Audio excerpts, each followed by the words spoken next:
gusto niyong tingnan kung bakit si Vice Presidente ay ganun, abi, titingnan niyo rin ang confidential and intelligence fund ng Presidente. Buksan na lang. Di ba? Yun yung sinasabi ko, pataas tayo. O pag nagbukasan, ako yung Remulla Brothers.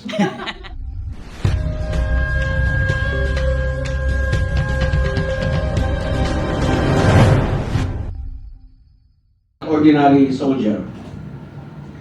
Ang ordinary soldier, sabi niya, I do solemnly swear that I will bear true faith and allegiance to the Republic of the Philippines. That I will serve it honestly and faithfully against all its enemies, whomsoever. Paano kung yung enemy is within? Like what is happening right now.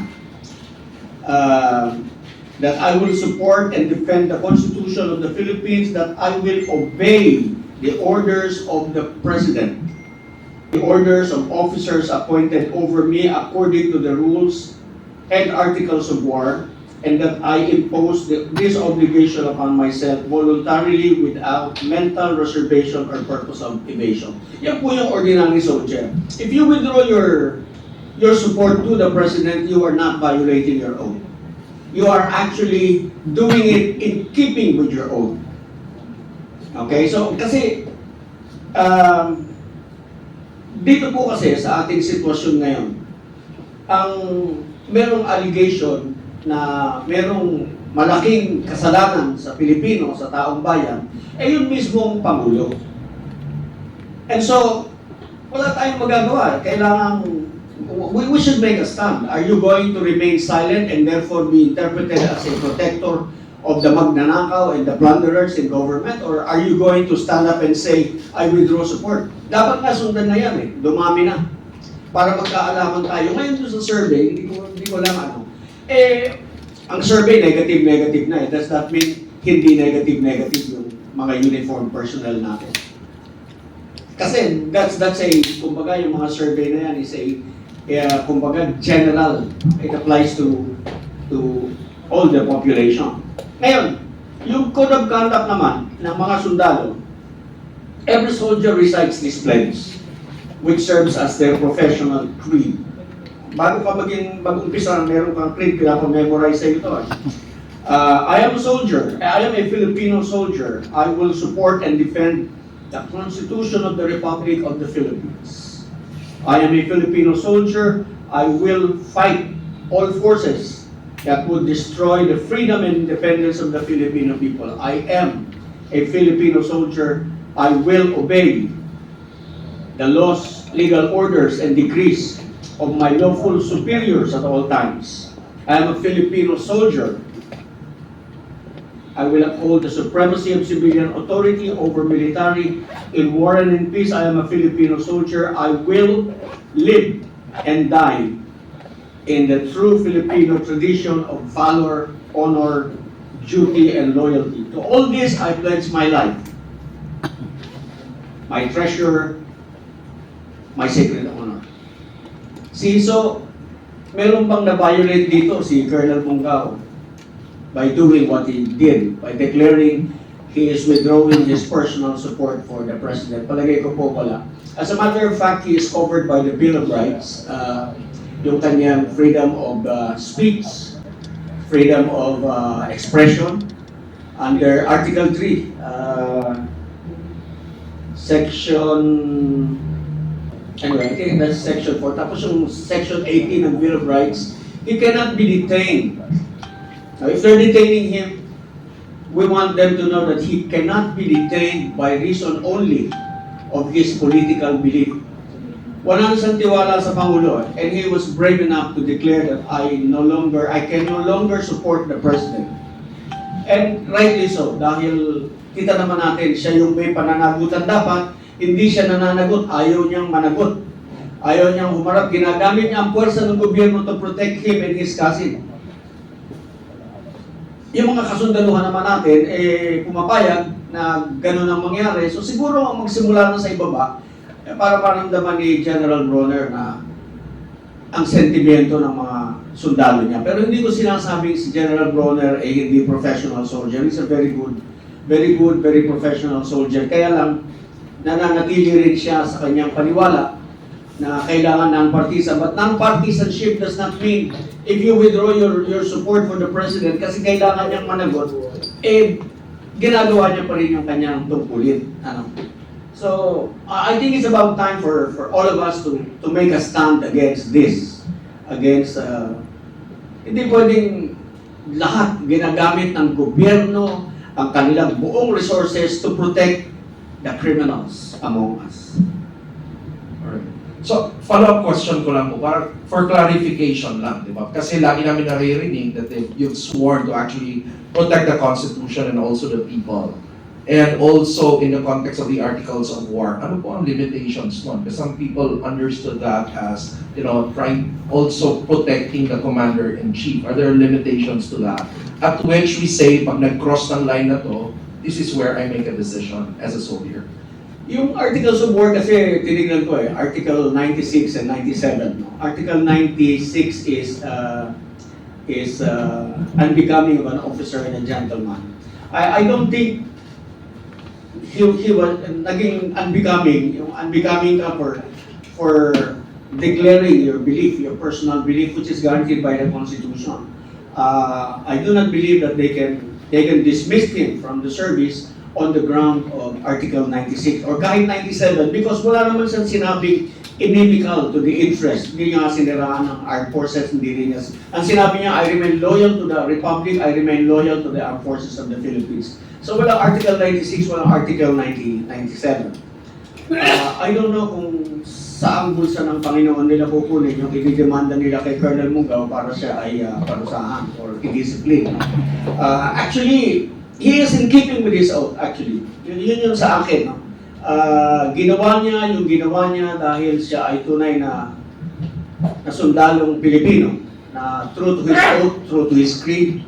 Talagang yun din dapat ang maintindihan. Meron yung pulis at one time yung ordinary policeman na dinismiss nila for also withdrawing his support for the president. I think that has to be corrected as well. Alright. Thank you, Jan Berlio. Garcia. Also, Ma'am Penny, I'd like to ask you a question. Kasi di ba may mga panawagan ng mga tao na parang sa AFP particularly or sa mga sundalo natin na you protect us naman, you save us naman from this situation. Ano po sa palagay ninyo? Bakit gano'n ang panawagan ng tao? Because hindi nila nararamdaman talaga yung tatag at sigla ng paninindigan. Because even though na meron silang authority, they have the power, the more that ang thinking ng mga medyo may maalam, tulad ko, hindi ko sinasabi maalam ako, ang thinking is parang nakabusal pa rin ang bibig, even if they know a lot of things. Parang full of reservation because of, is it fear? Fear of, because higher ups is more powerful, or fear na mawalan sila ng trabaho, or fear na balikan sila. Maraming takot ang pumapasok sa kanilang isipan. And that's the reason why Filipino people, sa tulad namin, mga simple mamamayang Pilipino na lumalaban ng parehas sa araw-araw na buhay, unti-unting nabubuksan ng puso para bumukas ang isipan na magkaisa. Aalin mo ang talino at galing mo. Aalin mo na napakamaalam mo, pero hindi mo binubuksan ang bibig mo para isiwalat ng mas malinaw ang katotohanan ng kung ano talaga ang lagay ng ating bayan. Kaya, nakagapos, nakapiring, nakabusad. Ang karamihang maalam, matalino, na meron talagang pwedeng magawa. Pero sabi nga nila, ang pananahimik ay hindi dahilan ng ayaw ng gulo. Bagkos, ang pananahimik ay pwede natin tawaging nakikiisa sa mga pangyayaring hindi maganda para sa bayan. Kaya, hindi porke tahimik ka, hindi ka nag-welcome ng trouble. Because dito pa lang sa nangyayari sa bayan natin, sa bansa natin, for me, it's a big, big trouble. Bagsak na ang ekonomiya, wala nang halaga ang pera, maraming naghihirap, patuloy ang pagbaha. So ano yung sasabihin mo na maalam ka? Is it still effective? Is it still convincing? For me, no. Bakit? Mas maganda you walk the talk. Hindi yung salita ka ng salita, pero wala namang gawa. Yung iba naman, hindi nagsasalita, pero may kapasidad silang magsiwalat ng katotohanan para magkaroon ng magandang solusyon na pwede natin magawa sa ating bansa. Kahit nakagapos ang karamihan dahil sa takot, ang kanilang kamay, bibig, mata, sa katotohanan. Pero kung mahal mo ang bayan mo, naniniwala ako, Sir Rob, maraming paraan pag gusto. Pwede mo tong yung ventriloquist na isasalin, yung mga nasa puso niya na gustong sambitin sa isang puppet para magsalita. Pero aalihin mo pagiging puppet mo kung wala namang binubugang mga impormasyon na magiging kapakit-pakinabang sa mas nakakarami. Puppet na walang halaga, puppet na walang buhay, pero pwede mong isalin sa isang taong may paninindigan yung mga kaalaman mo para talagang mas maging matibay ang paninindigan ng mga Pilipinong gusto talagang magkaisa at lumaban sa katotohanan para mailigtas natin ang ating bayan, lugmok na po sa kahirapan. Sir Rob, yun po. Maraming salamat po. Alam mo, Rob, yung datang yan, only registers the fact na, una, galit pa rin ang tao. Yung may mga nagsasabi kasi, wala na yan, na-actionan na ang official line ng administrasyon. Siya na nga nanguna sa anti-corruption bakit naman niya ililiis pa? Yung 56% ng opposition, ang sense ko mas lalong magiging solid the moment may isa talagang leader na nagsabi na tama na, sobra na, no? Pangatlo, ang numerong yan, hindi totoo yung sinabi ng isang analyst na wala nang puwersa ang Duterte, na mahina ang Duterte, na nagunaw na yung baluarte ng support. Kasi kung titingnan mo yung Mindanao, consistent. Ang Mindanao has made any Duterte in national politics buoyant. So pag sinama mo pa si Cebu, mas lalong dumodoble yung lakas, no? Pag sa Luzon, nagulat nga ako dun sa NCR kasi ang behavior ng NCR, usually ayaw niyan sa Mindanao. Pero pag breakdown mo by area, yung NCR, medyo nagwako na rin. Kasi bakit? Sino ba ang nakaka-experience ng baha na matinding nakikita sa media? NCR yan. Yung baha sa Mindanao, hindi natin alam, nababalitaan natin. Pero pag uulan, makikita mo yung behavior ng mga botante sa NCR. Ay naku, babaha na naman, uwi na tayo. I mean, literal. At siguro yung part ng pagiging literal, yung napundar, nawawala, pero wala ang gobyerno tinutulungan sa kanila. Ang presidente nag-announce pa na pwede kayong umutang sa SSS, ganyan. Yun naman talagang right ng miyembro. Yun nga lang, maliit na bagay. Kasi kung yung lahat na pundar mo nawala sa baha, talagang babangon ka uli. So going back to your question, that number is increasing. And my sense is, it can be a number that can catapult anyone to something very near in 2028. And it can also be a number to not to defend, but to be really active in the sense of the issue on impeachment. Ang impeachment is yan numbers game. Alam naman po natin lahat yan. Kung may suporta ka ng mga politiko, makakaangat yan sa Senado. Kung may suporta ka sa Senado, magkakaroon ng hearing at yung conviction na andon. But at the same time, impeachment is not a judicial exercise. It is an exercise before the public opinion. So talagang ang mga tao nakikinig kasi yun yung pinaka-accountability measure mo na ngayon eh. Kasi ayaw mo magsabi ng katotohanan, ayaw mong aminin na ikaw ang pumirma, ayaw mong aminin na ikaw ang nag-release. O ano gagawin natin? O edi, tingnan natin naman kung sakaling ma-impeach at ang nababalitaan yung dalawang leader natin patungo doon, tingnan natin yung accountability issue. Kasi yun na yung pinakamatinding husga ng politika. At the same time, since nilalaro sa public opinion ng tao, ang tao rin ang huhusga. Pag nakita ng mga politiko na sinusuportahan nila ang impeachment o sinusuportahan nila yung articles of impeachment, malaking bagay ho yun. Kaya crucial, may nagsabi nga na exciting daw itong Pebrero. Sa tingin ko yung excitement, tayo nasa 13th day pa lang ng Enero. Nagsimula tayo ng Enero na talagang year of the fiery horse.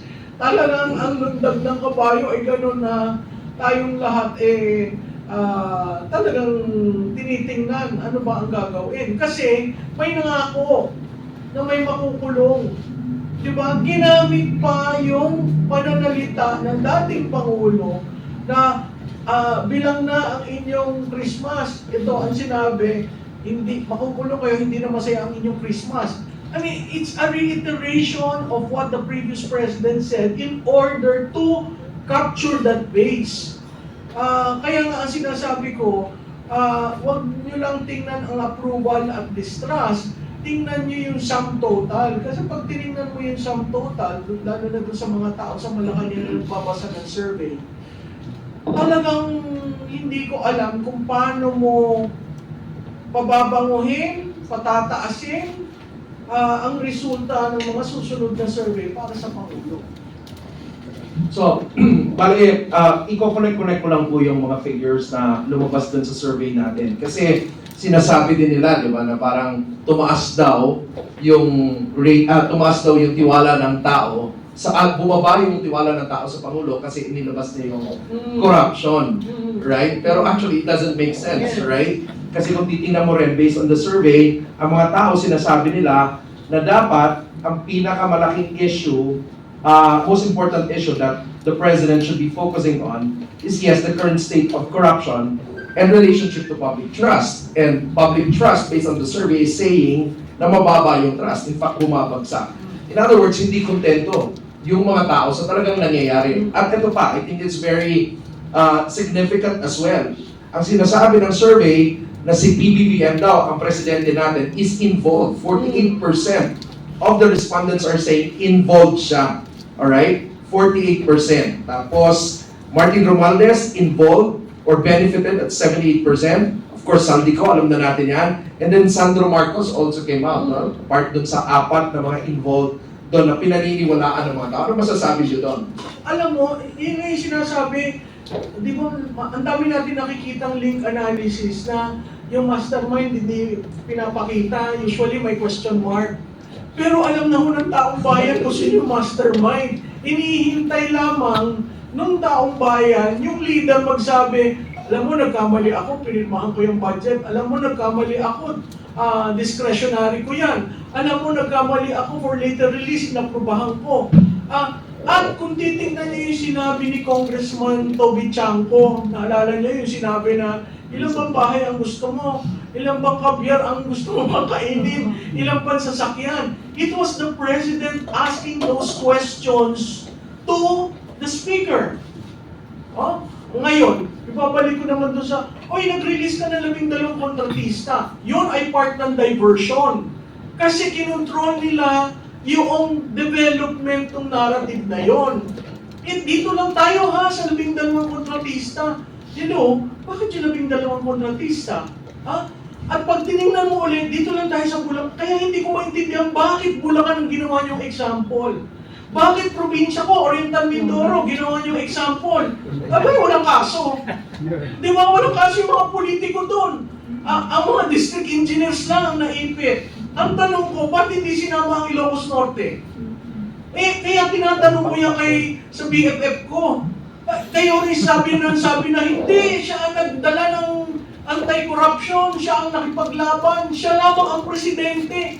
Hindi ba dapat kung ikaw ang presidente, ano mong titingnan sa distrito mo?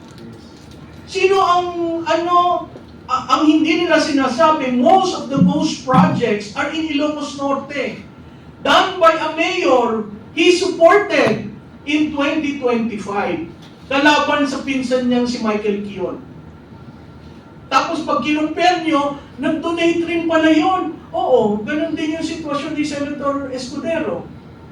So kung may nag-donate at lahat naman ho ng kontratista, nag-donate yan sa mga kandidato. Yun ho yung realidad ng politika natin. So kung ikaw ay pipick mo lang ito, at ito excuse, hindi ba may pinapaboran ka? So kung titingnan nyo ho yung mahiya naman kayo campaign, nung ginawa yung mahiya naman kayo campaign, it was to deflect, ialis ang ilaw sa presidente at ituon sa iba. Kaya nga yung mga politiko nagbubulong-bulungan hanggang saan ba tayo? Baka umabot sa atin, no? Kaya ako, doon na lang ho sa probinsya namin.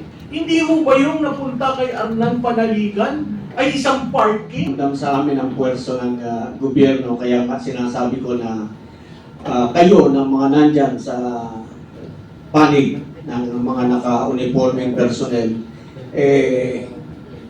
huwag kayong pumayag na magamit kayo para pagtitil ng boses ng lumalaban dahil kayo ang nagpa-violate ng non-partisanship kasi kayo yung lumalabas na partisan, hindi yung mga lumalaban. Kaya dapat po isipin nyo naman kinabukasan ng inyong mga anak. Inilalaban namin, kinabukasan ng mga anak ninyo, anak namin, ng mga apo natin. Pagkatapos kayo dahil takot lang kayo, dahil yung iba dyan, kapito ko sa pwesto, katulad ng sinabi ko, dapat yung mental state ng Pangulo is a grave national security concern. Dapat yan,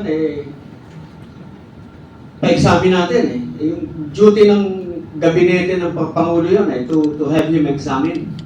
Sulatan nila yung Senate President at saka yung Speaker of the House at sabihin na dapat ipa-examine natin ang Pangulo para malaman natin ang tunay na kalagayan ng kanyang pag-iisip. Kung dahil may allegation na siya ay prolonged user ng cocaine. And when you do that for a long time, yung epekto kasi ng cocaine sa brain, nakakashrink ng utak yan, nakakatuyo. And when it shrinks, hindi na pareha sa pag-iisip niyan. Nag-hallucinate pa yan. So, and in times of emergency, yung crunch time na tinatawag natin, hindi mo maasahan mamuno sa atin yan. So, dapat trabaho ninyo yan. Kayo sa Sandatahang Lakas, kayo sa National Defense, sa DILG, lahat kayo.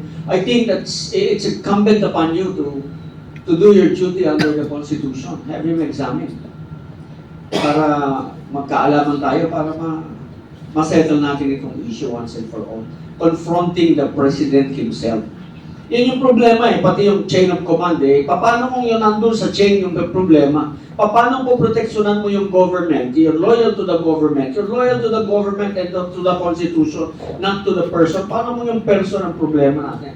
Like right now, we are confronted with a situation where the allegations of widespread, big-time plunder is on the President himself. Bakit ayaw ninyong, why don't you ask him to face the music? Hindi pwede yung shielded ba siya dun sa Hindi gano'n Kailangan para, tuloy-tuloy ang negative rating na yan because that's a telling point. That's well, I don't know whether abutin pa siya ng 2028 pagka ganyan ang pagbagsak ng trust rating. Alright, so may tanong po ako. Profile po ba kayo ng impeachment? Yung makabayang lang yan tao, profile ng impeachment. Kami alam mo, pero kung sa grounds lang, maraming grounds. Sa akin, yung oath of office ng presidente, for example, this is constitutional, nasa constitution ito Yung sabi ng presidente, oath of office, before you assume your office, the functions of the office of the president, mag-oath ka, and this oath is in the constitution itself. Sabi niya, I do solemnly swear that I will faithfully and conscientiously fulfill my duties as President of the Philippines, preserve and defend the Constitution, execute its laws, do justice to every man, and consecrate myself to the service of the nation. So help me God. Yung do justice to every man, it means due process. May due process lahat ng tao. Eh, nung nagpalipad siya ng dating Pangulo, walang due process eh. That was not justice. So that's a violation, a culpable violation of the Constitution. Yan. Para sa mga bayan black, baka sakali, pick upin ninyo, that's culpable violation of the Constitution. Yan. Eh, kami, we will be concentrating on the defense dun sa kung matutuloy yung sa Pebrero dahil mas maraming kasalanan nito eh kaysa dun sa isa. Yung isa make believe eh, yung confidential intelligence fund. Hindi ubrang pag-aray. Gusto lamang nilang isiwalat natin kung sino talaga si Grace Piatos, kung sino si Doritos, at kung sino si Chitos dun sa ating mga report eh. Para makilala kung sino-sino yung mga nagtatrabaho para sa gobyerno, para malaman kung paano ang ino-operate yung ating confidential fund para ma-identify nila kung sino-sino yung mga nagtatrabaho para sa ating kaligtasan, sa ating matiwasay na pamumuhay. Yung confidential fund ng Vice President, maliit lang po yun compared sa confidential fund ng Office of the President. Oh, si Presidente Digo, nung matapos yung termino niya, nag-iwan ng 2 billion mahigit na confidential and intelligence fund. Oh, mga bayan, baka gusto nyo i-check, saan napunta yun? No, really, I mean like, nawala yun eh. Yun yung alam ko na, kasi, di ba? So, tingnan natin. Eh, gusto ninyong inspekin yung confidential intelligence fund ng Vice President.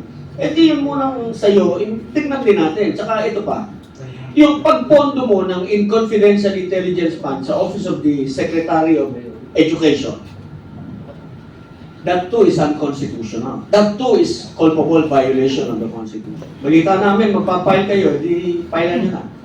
Masaya. Masaya ba yun?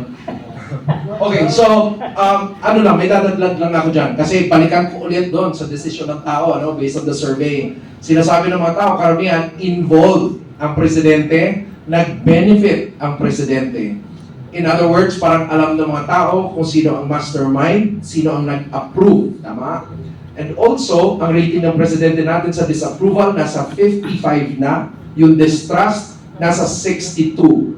And mostly, ang anti-admin ngayon is nasa 56%. Ang question ko is this going to affect yung magiging decision ng mga House members doon sa impeachment? Kasi ang alam ko, may impeachment ihahain kay BBM, may impeachment din ihahain sa Vice President. Is that going to affect? Because if it's not going to affect, and if our representatives are supposed to be the representatives of their constituents, parang may disparity ang mangyayari doon.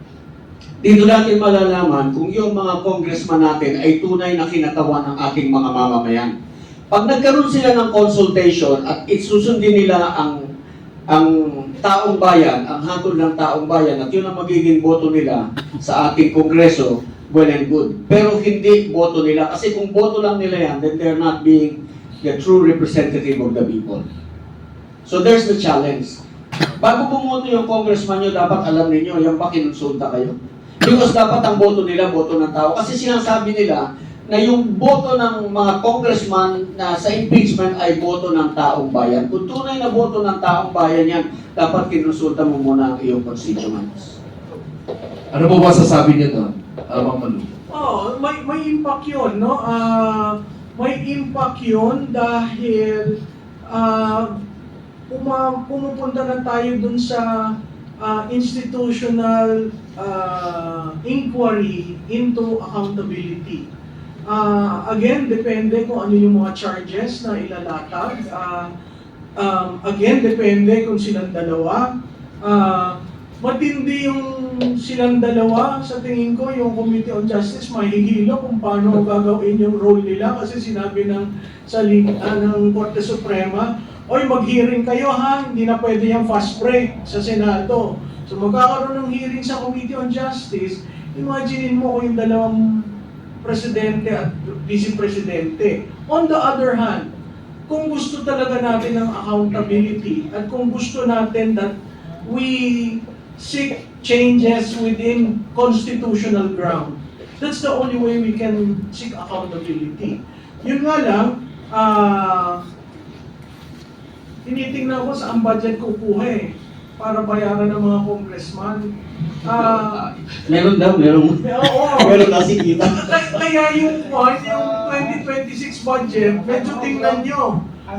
Hindi, kasi yung unprogram, wala yung revenue pa So sa tingin ko manggagaling sa AIX, sa MAIR, Yes. or sa Tupad. confidential fund.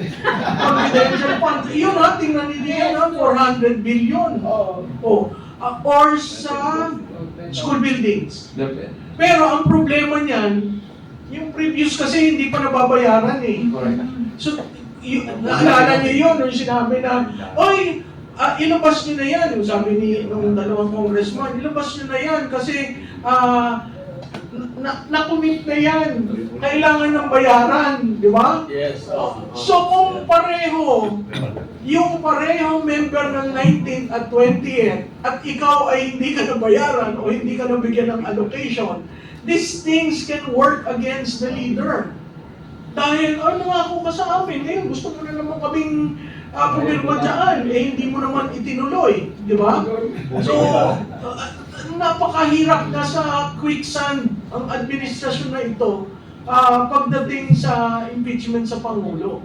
At dahil yun nga ang climate na ang taong bayan wala ng tiwala, sino ang most rational animal sa mundo? Di ba politiko? Alam nila ang dapat gawin para manalo.